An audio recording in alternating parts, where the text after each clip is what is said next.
with me where I'm going to take up your questions, answer them, questions that you've already asked in the comment section. If you ask me live questions now, I will also answer.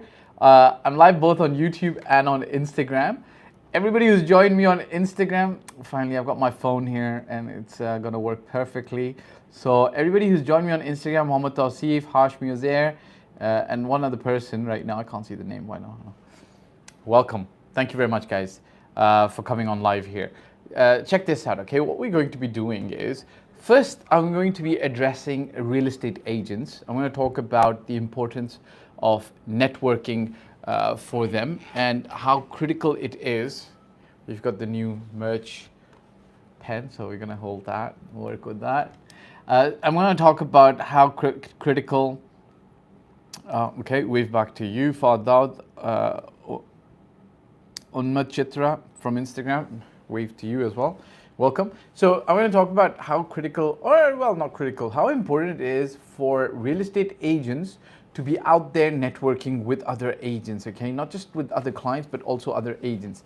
And then I'm going to take up questions. So I've got questions from RJ, Rabia Salim Malik, Marina Framer, Jazz.nb, Sid Razak, Shoaib Khurshid, Git Mortivadean Vidmatina. Okay, I don't know what that name is, but I hope I pronounce it correctly. And then I want to take up questions from these people as well. Okay, Man of Simple Taste, welcome as well. Check this out, guys. Maher Fatari, all right, brother, welcome. Thanks for the hearts. All right, guys, I'm going to talk about agents networking. A lot of times, and I've got to share this with you, like, I'm not going to expect new agents, especially who've been in the industry 1 to 2 to 3 years, to know this already. But I've learned this by going to these events, that good comes out of it, especially if you go there with the right mindset, right? So what are these events that happen? Sometimes they're industry events, so property portals like Property Finder, Bayouth, or one of the other industry leaders like RERA might be putting an event together to get real estate agents together, either to give them information, share information, or take information from them. Or you might have Sophie212 do welcome, or you might have a launch of a project, okay? Or you might have a general meeting, and this could be again like maybe one of the larger companies is throwing a tournament together or so on and so forth. We've got agents in a couple of camps. Like we've got the agents on one side that don't like socializing. And I was actually listening to Ryan Serhant very recently. And he's someone, you know, he's very popular. He was a star of the $1 Million Listing. He's got his own book, own company. And he's generally one of those most known faces in New York real estate or global real estate as a broker as well, right? So he talks about this as well. And he says he per se himself is not a very social person. Like he doesn't like going to these entertainment social gatherings, especially I think like in the UAE we don't always have alcohol at these events, but in the US, you know, even at open houses you're expected to have wine sometimes, especially on the higher end stuff, which, you know, obviously like when you mix alcohol with events sometimes obviously you know you're gonna get some value perhaps. I'm not gonna say it's bad, but you know, generally sometimes events that throw a lot of food, a lot of booze will tend to inviting or attracting those kind of people who are there just for the food and the booze. But don't let that push you away. Walaikum assalam, Sophie. Don't let that scare you away. This one? Yeah, okay. I gotta flip the mic. All right, good. Yeah, all right, good. Don't let that scare you away. Don't let that push you away. So the way Ryan Serhant addresses this is he makes a game out of it, right? So he says he's going to go to one of these events and he's just going to get 5 contacts or meet with 5 people and then leave. So perhaps you can do that as well. Because I'm going to tell you something, at these events or when you meet other registered agents who've been in the market for 5 years, 10 years, 7 years, you can quickly discuss problems you might be having, You can quickly discuss what's hot, what's new. You can quickly discuss where they're working recently. And some of these agents are very happy to talk to other younger agents as well and give them advice, fair advice. You get market updates, you get sometimes secrets. I've already talked about that. Your problems get solved, you get inspired, and sometimes you get motivated. Okay, try to, at these events, avoid the brokers who are going to meet you. They've not been working hard and they're going to immediately start telling you how bad the market is. I was just talking to one of my friends from 2000. I've known him 8 years. He's a commercial expert. You're going to see him on my podcast very soon. And he was just telling me, like, market's so super hot right now. It's actually difficult for some of these brokers to be working in the market, especially with the new ones is difficult. The more experienced ones also don't love it because it's so hot. Sellers change prices and so on. And he was talking about how he likes it when the market's a little bit slower, so that gives more time to strategically maneuver properties, sell them at the right price, so on and so forth. Okay. So networking at events, super important for all agents, young and old. Avoid the negative people at these events. Okay. Shoaib Sheikh has a Salaxmi Nair joined, welcome. Wild joined, welcome. What do you suggest, working on big shot properties or work on those properties who are affordable for masses, like low amount properties? Okay, Shoaib, let's have a little discussion around this, okay? Because I'm going to suggest working with the properties where you're most comfortable with, okay? I'm a mental person when it comes to looking at what will work for you. Okay, so while the the biggest deal recently that happened on an apartment was 450 million dirhams. That was by somebody named Dr. Taseer Sati. I know him from 2016. Nice gentleman. And when you look at something like that, you're thinking, you're probably calculating the commissions on it, and you're thinking, 2% would be about 18 million, so on and so forth. And you're thinking, okay, I would like to do that. Yes, I'd love for you to do that. I'd love for myself to do that. I'd love for all the brokers to do that. My personal opinion, to come back to answering your question, is stay in the area you're most comfortable with today. Now, that doesn't mean that you can't aspire to selling larger properties, right? So some people, they can easily go and work with the larger properties in Emirates Hills, and they're comfortable there, and they do a couple of deals, and they stick it out over there, right? And if that's you, that's okay. But if today you're selling apartments in Dubai Sports City, I'm just giving you an example, nothing wrong with that area, amazing place, you could actually sell like 50 of those apartments a year, which is very doable, by the way, right? 4 or 5 apartments per year. You're going to make almost as much money as Dr. Taseer Sati might have made when he sold his 450 million. If not the same amount, but you're going to be well on your way. But now let's say you're looking to actually sell one of the bigger apartments or the bigger properties. Fine, no problem. Here's the thing. Can you hobnob with the crowd that buys those properties? Can you talk their language? Now, if it's ultra luxury, can you talk luxury, right? I'm just giving you the brass tacks, my opinion, okay? Can you be around them and talk to them the way they speak? Can you accentuate what they want? Can you understand what they want? Like, for instance, if I tell you a 1-bedroom in Dubai Sports City costs, or investment could be about 600,000 dirhams. And if I tell you Bulgari's 1-bedroom right there, over there near La Mer, is 11 million dirhams, can you digest it? Can you think about it, right? And you're going to be like, no, if you can't, and if you wouldn't spend that 11 million on that 1-bedroom, how are you going to sell it? Are you getting what I'm saying? So if you want to, okay, now let's move on. Let's say you want to sell a full building, another big asset, 200 million dirhams. For example, can you sit across the table from the owner or the potential buyer or the buyer's representative, and can you talk their language? These people own multiple buildings, not just perhaps in the UAE, across the world. Maybe they've got an asset in London. Can you talk their language? Can you explain to them in the words that they understand? Does that make sense? Or let's move on from this. And let's say somebody's in the market looking to buy 50 apartments, 70 apartments, 80 apartments, the bigger bulk apartments. Can you understand where they're coming from? Can you understand what they're looking for? Can you understand the kind of return? So can you talk to them like that? Now, there's nothing wrong with this. You can slowly and gradually, or sometimes even immediately, raise yourself to that level of vibration where you can be able to easily connect with these people and sell them. So now if you can connect with these people, with these kind of buyers, go and work in there. If you can't today, there's nothing wrong with aspiring there. Go get it.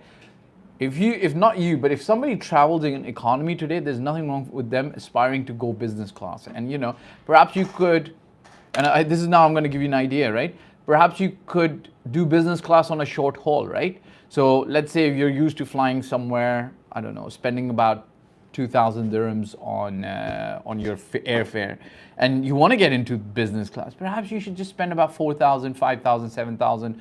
Qatar Airways fly to Qatar. It's an hour flight, but you get to experience business class. You get to start vibing with that area. Next time you can perhaps fly to somewhere in Asia, then you can fly to somewhere in the UK, then to the US, then you can upgrade to first class if you want, right? So I hope I was able to answer. There's nothing wrong with which properties you want to focus on. Just be comfortable where you are working. So I've seen people try to focus on the big ones, but then they don't sell any of the big ones, and then they come back because they weren't ready to go big. Yeah, all right. Let me know if I've answered your question. If you've got a follow-up, please ask me. Okay, Dave, 123817, welcome. It all selects me there. It all makes sense. Okay, thank you. I hope I was then talking and that made sense. I'm new in Dubai, was working as a realtor in India. I guess there's a lot of difference in India and Dubai market. How do you think I should start this profession here? Shall I start with rental or? If you were working, okay, so here's the thing, right? I don't know. I cannot say that there's a lot of difference between the Indian market and the Dubai market. At the end of the day, you're selling property. There might be a few rules and regulations that might be different. And if you've already experienced Indian real estate or anywhere, you pretty much need just one transaction on the rental side and one transaction on the sales side, or one transaction on helping a buyer acquire property, and you're pretty much there knowing what you're going to be doing in the next follow-up transactions. Why do I say that? Because at the end of the day, selling a property is pretty darn simple, right? It's like selling clothes, it's like selling food, it's like selling properties. Like, how complicated is it? The rules and regulations are different in Dubai. You figure them out pretty fast, okay? What I will say, what if I kept this here, Sangha? If I kept it here, no good? No good. You have to have it here, okay? Make it look like this. What about here? Here's okay? How's this? I got mics galore. I got mics everywhere, okay, guys?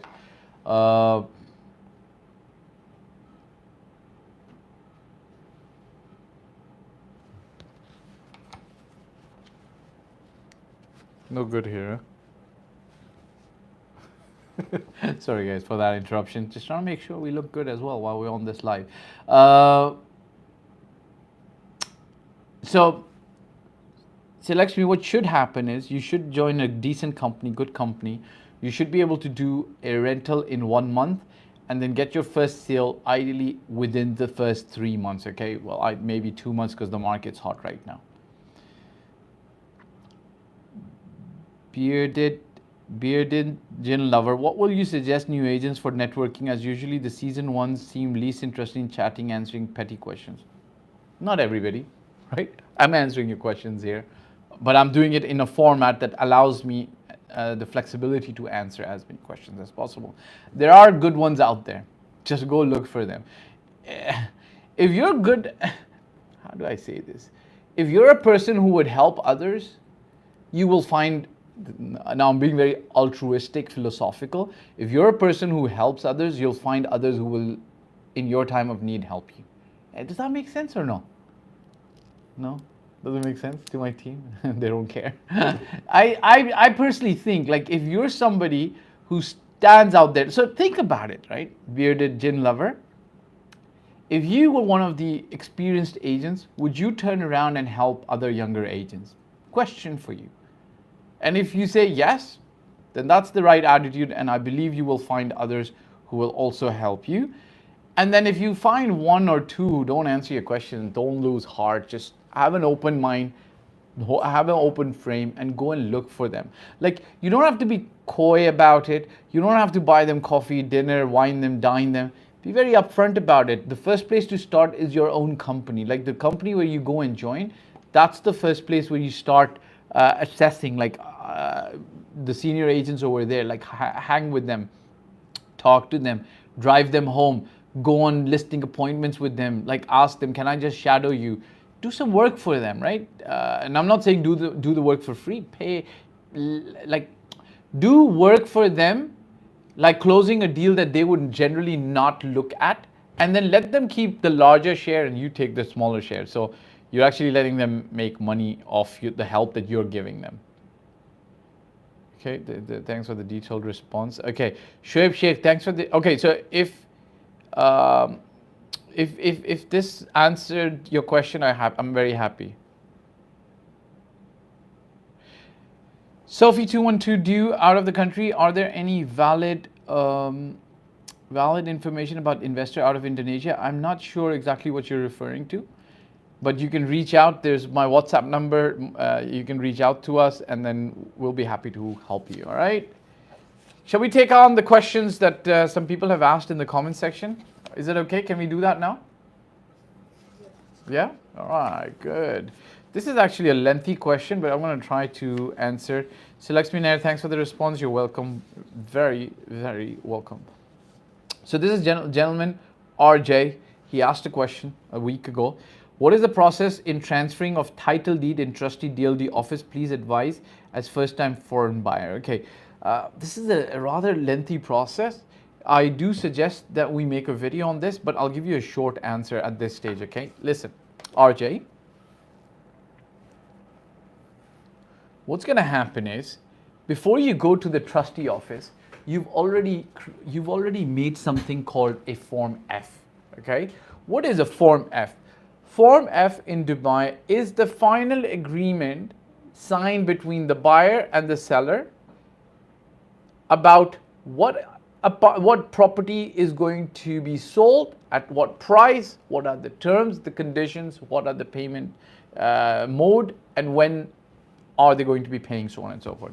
So before you go to the trustee office, that Form F should be already done and settled. Means all terms, conditions, questions answered and on paper, right?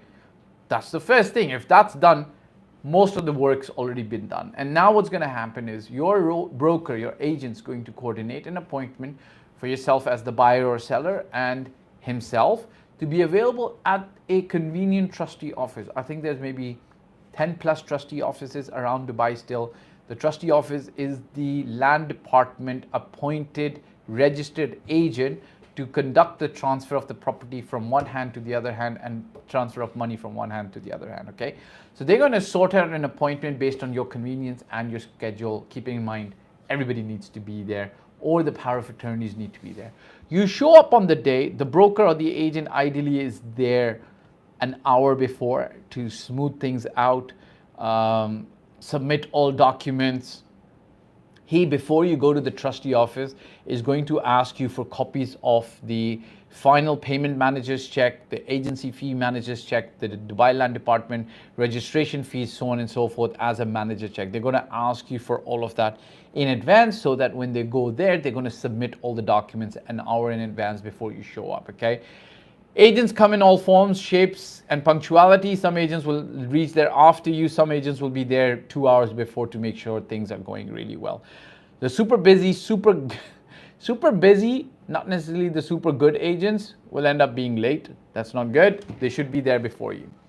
On the day of the transfer, you're going to be as the buyer carrying the manager's checks, the Dubai Land Department trustee fees, agent at the Dubai Land Department registration fee as the manager check if you're paying the registration fees, the agency fee checks, and so on and so forth.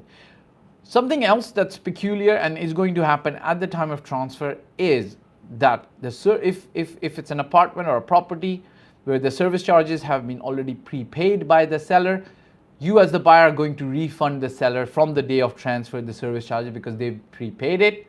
If it's a property that's rented, then you as the buyer or the seller are going to again get a refund from the seller, and this could be in cash. Generally speaking, it is cash. Okay, it's not. Shah, assalamu alaikum. Thanks for joining, bro.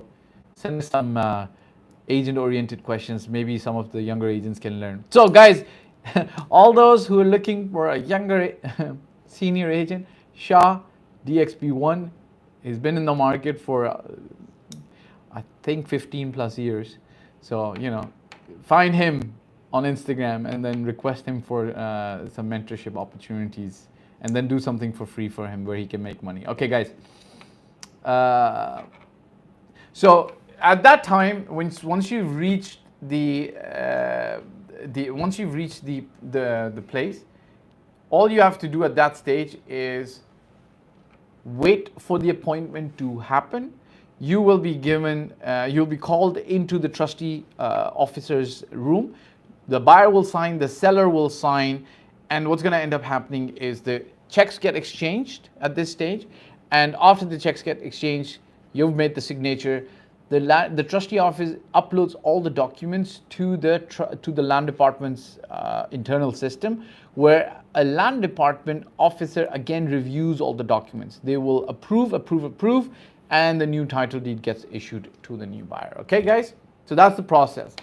RJ, gonna continue with your question. You have one more follow-up question.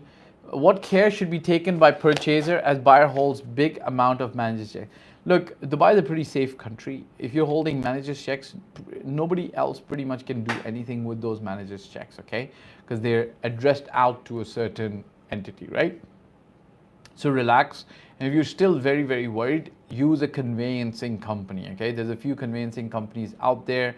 The names are skipping my mind at the moment, but they're out there. You can use one of them. They're there to actually address and help you with the transaction, okay?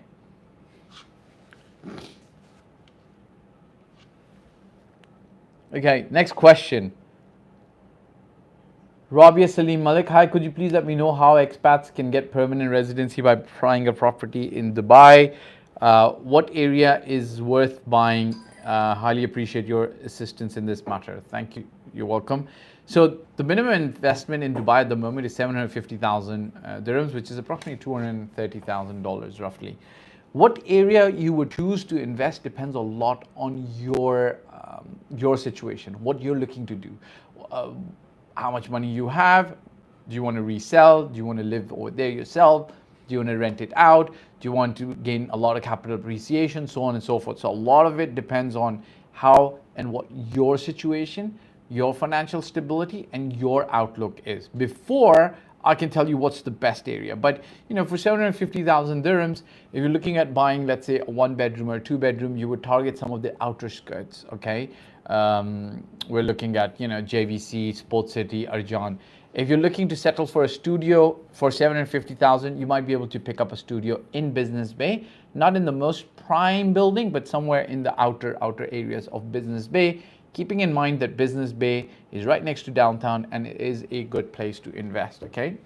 Marina Framer, Bakar 99999, thank you very much, joining in, okay? Marina Framer asked me, are you making master classes or trainings for real estate consultants? Yes, soon. Jaren's gonna coordinate. Yes. All right. Jazz.nb, for a digital nomad visa, in order to sponsor your spouse, do you need to show the authorities in Dubai your 1-year lease agreement, or they will accept month-to-month agreements for Airbnb? Okay, Jazz, I'm going to answer this like this. In my opinion, at the moment, from what knowledge I have around this, and it's a little limited, so you're going to have to go and double check on this. Yes, you will have to show a 1-year lease agreement. The reason Dubai authorities implement that is, once you've got your residence visa, they would expect that you should rent a place. And when you're sponsoring your spouse, they want that spouse to come here to a house, right? That's why in Dubai, in the UAE, thank God, alhamdulillah, we don't find homeless people on the streets, because everybody has a place to live. Otherwise, you're technically not supposed to be in the country, right? That doesn't mean that people don't crash on their friends' sofas and stuff like that. But generally speaking, you need a place to stay, okay? So you would need to show that 1-year lease to get that spouse sponsored. However, here's what I'm going to tell you. There is immigration offices around Dubai. So one is near the Jafiliya station, one is in Dubai Airport Free Zone, one is in Terminal 3 in Emirates Airline Terminal 3. Go to one of these places. There is an information desk. They will generally answer you questions immediately. Speak to them, and what Dubai does is things get updated. So my information might be old, and you might be able to get more information that might be more updated. Okay, guys. Sid Razak, brother, I need some advice. Is it wise to buy studio apartments as an investment? Yes and no. Let's start with the yes. Yes. If this is your budget, and a studio apartment is what you can currently afford and allocate as an investment, yes, why not? Nothing wrong with it, right? It's what allows you to enter the Dubai real estate market with its liquidity, with its rental yield, with its resellability, so on and so forth. So there's a lot of pros that you can get. What are the cons, or why you shouldn't do it? If you can afford a 1 bed, or you can afford a 2 bedroom, then you should target a 2 bedroom. Why? 2 bedrooms going to be less vacant. The family's going to live there. They're going to generally live 1, 2, 3 years. Studios generally get a lot more churn. Every 1 year, 1.5 year, you're going to have a tenant churning, okay? So yes and no, depends completely on your situation, okay? Agush Sharmana, 87, thank you for joining. Abhishri, Galina Dubai, Realtor, thank you for joining in. Wall Choices joined. Hi, thank you very much for joining. Okay, another question from Shoaib Khurshid. Hello, Fahd Bhai. Hello. I've seen your videos and you're an inspiration for me. Thank you very much. I appreciate you for sharing that with me. I'm here in Karachi working as a realtor from the last 5 years and making around 2 to 3 lakhs easily. Okay, so you're a realtor in Karachi for the last 5 years. Musaf, welcome. Welcome, musaf.ae. So if you're working for the last 5 years as a realtor in Karachi, you're at the mid to senior level of experience, which means you've got a lot of experience, at least in that city, okay? If not just real estate, but the city as well, right? You're a very good place. And you're making 2 to 3 lakhs easily, okay? So I think to make 2 to 3 lakhs, which means 200,000 to 300,000 rupees. Now I know that inflation has gone. Maher Fatari, hi, how are you? I know that inflation's at 24%, which means that 200 to 300,000 dirhams, rupees, might not be the same, but I think that you're making decent amount of money. Like, correct me, but I don't think that people who've got MBAs from good schools in Pakistan make 2 to 3 lakh rupees. Now, obviously, if I converted to 300,000 rupees into Dubai, it's going to come around maybe about 7,000 today, whereas like maybe about 7,000. Whereas like a year ago, it would have been like 11,000, which would be good amount of money in Dubai as a realtor to start with. Now, here's the kicker. You're asking me this. Need your honest advice. Should I switch from my recent market to Dubai? Your 1 minute short voice note reply as yes or no, and I will take my decision, inshallah. How can I say yes or no to you? Here's what I will give you, okay? I hope you'll watch the show. Think about how old you are right now. So let's say you're 32. In another 10 years, how old are you going to be? 42. And another 10 years, how old are you going to be? 52, right?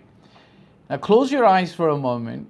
Imagine yourself at 52 years of age, and then envision the picture of that future for yourself. Who, what are you at the ripe young age of 52? What are you doing? Where are you living? How much money are you making? How financially secure are you? Maybe you're a religious person. Maybe you want to educate yourself further intellectually. Maybe you want to do a master's, a PhD. And start writing that down on a piece of paper. At the age of 52, so this is how you would write. I, Shoaib Khurshid, in 20 years from now will be this many years old. And then at the bottom, write down what you see for yourself. Now work backwards from there, and then think about does Dubai figure in that plan? Because if it does, then sure, come here, work here, make money here. You know, your name suggests you're a Muslim, so we believe that your rizq, meaning the money that you're going to earn, is going to come to you anyways. Wherever you are, it's going to come to you, right? So coming to Dubai, and I'm going to share with you another story, okay? So there was somebody who actually, this is one of my mentors who shared this story, and he shared the story in 2014, right? So we're in 2023. I still remember this story very, very clearly. Habib Al Yusuf, welcome. Ali Work, welcome. Yas Kamel, welcome. Sam Kam, welcome to my Instagram live. So this person shared this story about somebody who actually went off to Canada, right? So Canada's hot, right? Australia's hot, New Zealand's hot. You know, a lot of people from Pakistan, India, Bangladesh, Egypt, Jordan, they like to go there to study, and then some people like to go there to live. Some people like to go there and immigrate there as well. Fair, no problem. Mahir, I will answer your question. Why some investors don't? So I will come back to answer your question. But I saw your question. So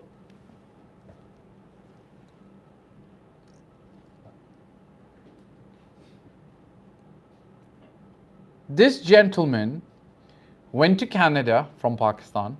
He was working in some multinational company. He went to Canada from Pakistan, immigrated, got his passport, then moved back to Pakistan, right? After 6 years, 7 years. My own aunt moved to Canada, moved back to Pakistan, okay? When he was back in Pakistan and he was working in his company, he started realizing that his friends who stayed back at the same multinational company. Now, remember, this gentleman went to Canada, got a Canadian passport, went back to Pakistan, but he realized all his friends who had stayed back in Pakistan, they were making almost the same amount of money that he was now that he'd come back. So he went back and he told his wife, like, you know, hey, like, why did we go there?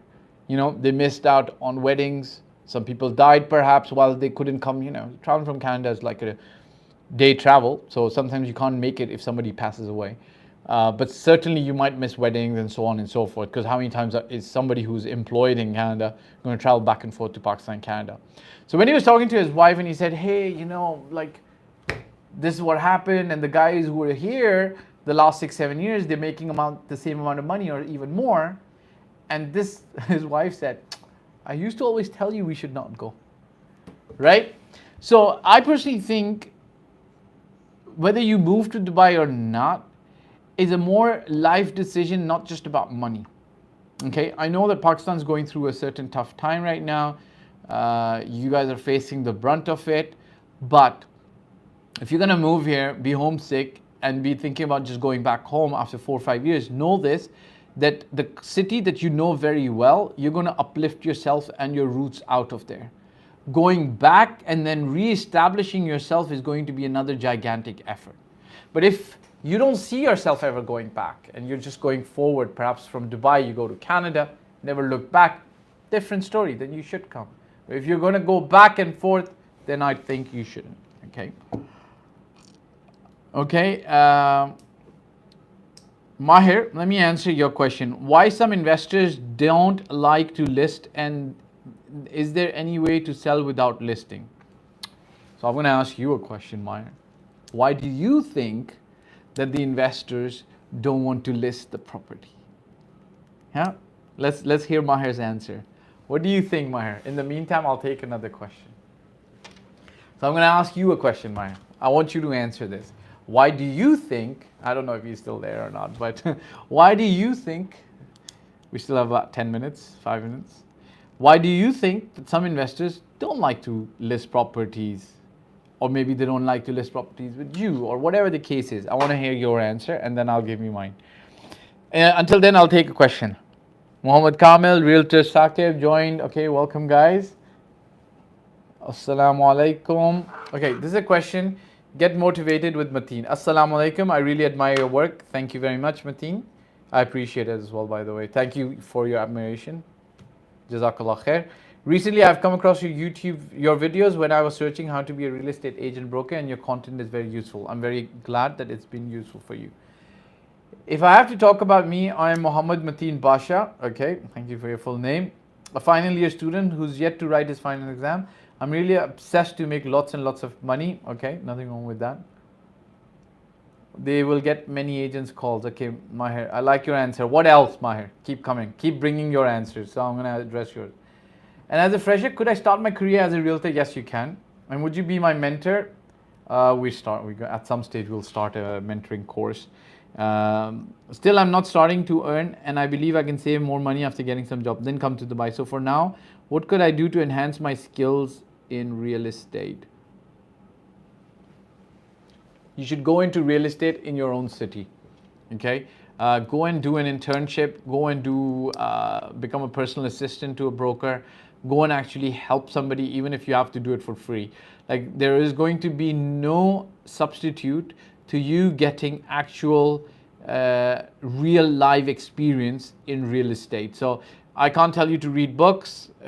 They're good. You should be reading books. I can't tell you to watch videos. They're good.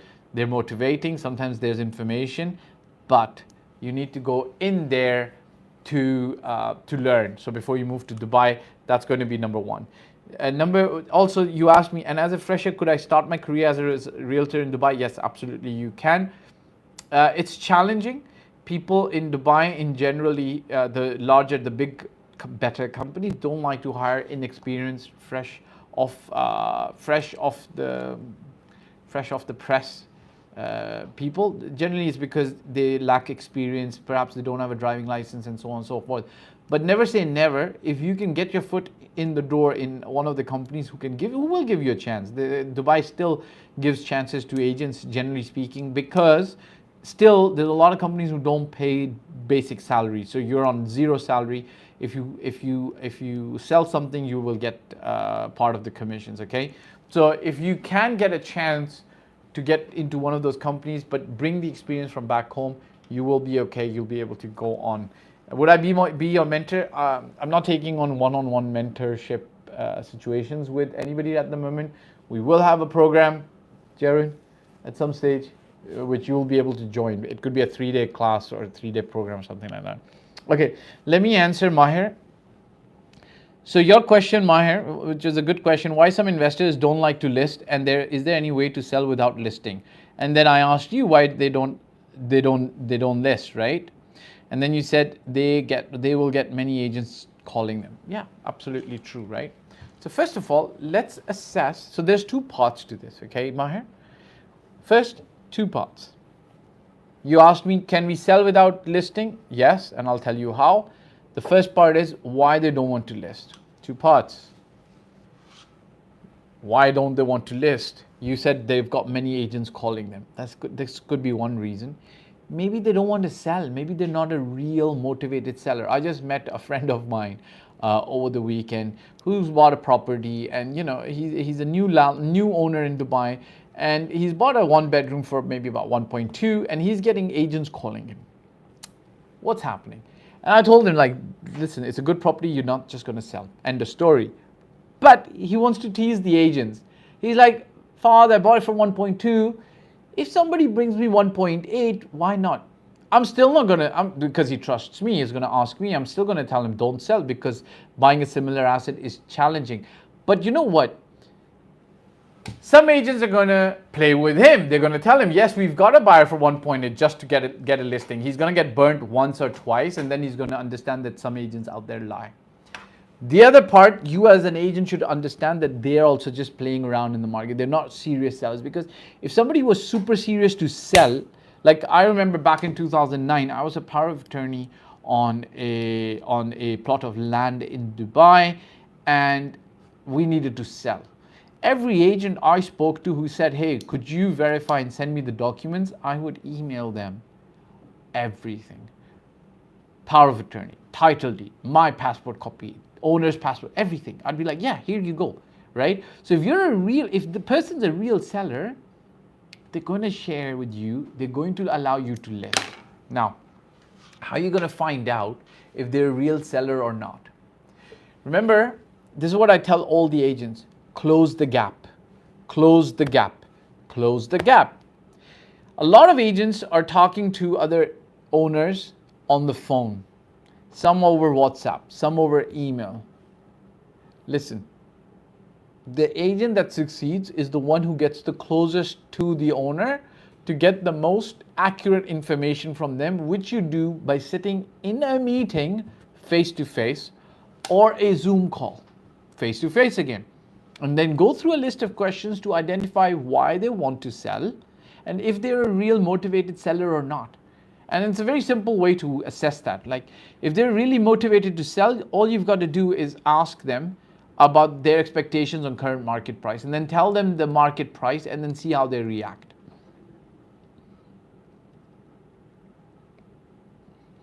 So this is one part. Guys, listen, first of all, Maher, get close to the owner, understand his motivation. Is he really a seller or not?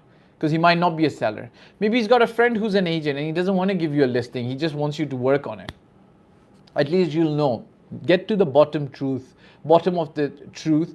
Get to the bottom of the truth and you'll know exactly what's cooking. Number one. Number two, can you sell without listing? Yes, sometimes in this market, there are some listings that are high-end penthouses. Owners just don't want those listings in the market. So they will engage luxury brokers and they'll tell them, listen, don't show it to anybody. Don't take drone shots. Don't take pictures. Don't just move it around in your network very quietly, very confidentially without advertising it for whatever reason. You know, maybe owners are going through a divorce. Maybe they just don't want their friends to know that the property is in the market for sale. Well, I don't know. They could have their own reasons, okay? So you as a broker need to then innovate new ways to be able to sell that property, okay? All right, guys, I'm pretty much, so you move it around in your network, you talk to other agents about it, you go and do off-market advertising in your network to investors, to buyers, to potential buyers, and to other agents, okay? All right, guys, I'll take one last comment and question, then I've got to go. Assalamu alaikum. In today's market, what would you suggest a buyer to buy, primary or second? Does primary still hold potential for appreciation in next 2 to 3 years? Yes. Realtor Saqib, yes. Primary still holds potential, especially if you buy one of the better quality, better locations like, you know, Sea View, so on and so forth. And plus you've given a 2 to 3 years of target. I generally say this, that the top developers built in 2 to 3 years of capital appreciation into the property. They know that the properties are going to go up. So if you're buying today and you can wait 2 to 3 years, yes, you can expect market prices to generally go up. It's not about to buy primary or secondary. The answer is always, Saqib, somewhere in the middle. For some people, primary is going to work. For some people, secondary is going to work. For some people, very close to handover in primary market.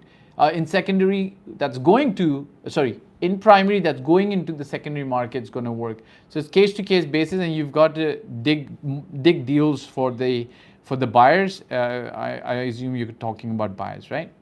All right, guys, thank you. Maya, you're welcome. You got my point. Okay, good. If you guys got more questions, don't worry. Put them into the comment section. Thanks for the hearts, whoever is sending those. And I'll look forward to talking to you guys on the other side. Take care. Bye-bye.